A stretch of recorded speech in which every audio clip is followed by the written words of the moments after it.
Warren, thanks for taking this time to chat for a minute.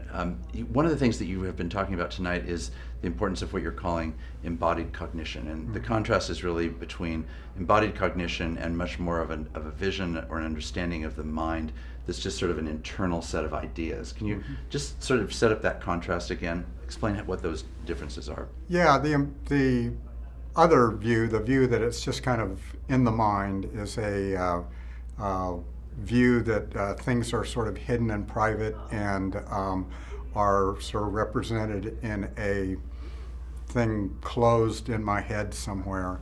Embodied cognition kind of moves that into saying that how we think is related to how we bodily interact with the world, that the information I use or the constructs I use to think with and to believe, in fact, are things that are bodily constructed or come out of my bodily interaction with the world. So how do those two models play out differently in a person's life? How would they lead in different directions? Well, in the sort of old model, it would be important to get new ideas or to have the right ideas. Or so if you're preaching in that context, to fill the minds, the heads of the people in the congregation with the right ideas and important ideas. Embodied cognition says what is important to do is to be able to live together a life that fills the language with the kind of meaning that is rooted in my understanding of life in a Christian body, for example.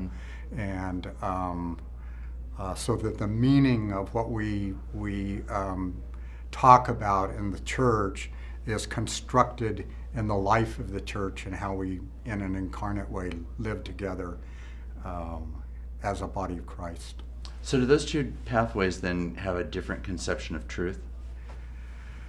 Yeah, and the first pathway suggests that truths are in what a philosopher would say is Platonic, that they somehow exist in another world and only are sort of somewhat reflected in our lives. And an incarnate and embodied cognition would say the truth exists as it is lived, and it's the truth of the life together and the truth of the life, the truth that emerges in the life together is where it's nested and where we find it and where it can be shown. So the roots of the formation paths are quite different. Yeah. The roots of the formation path and embodied cognition are living together, imitating one another, even stories that we tell or stories that we live or stories that we use in teaching and communication are a much more embodied way than merely a sort of a propositional statement of a truth.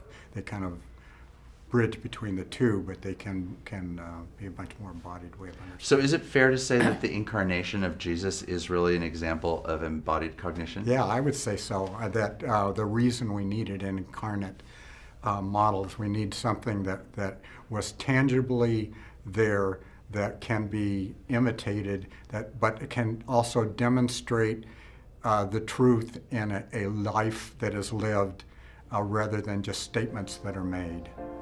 Very, very different conceptions. Thank you very much. Thanks.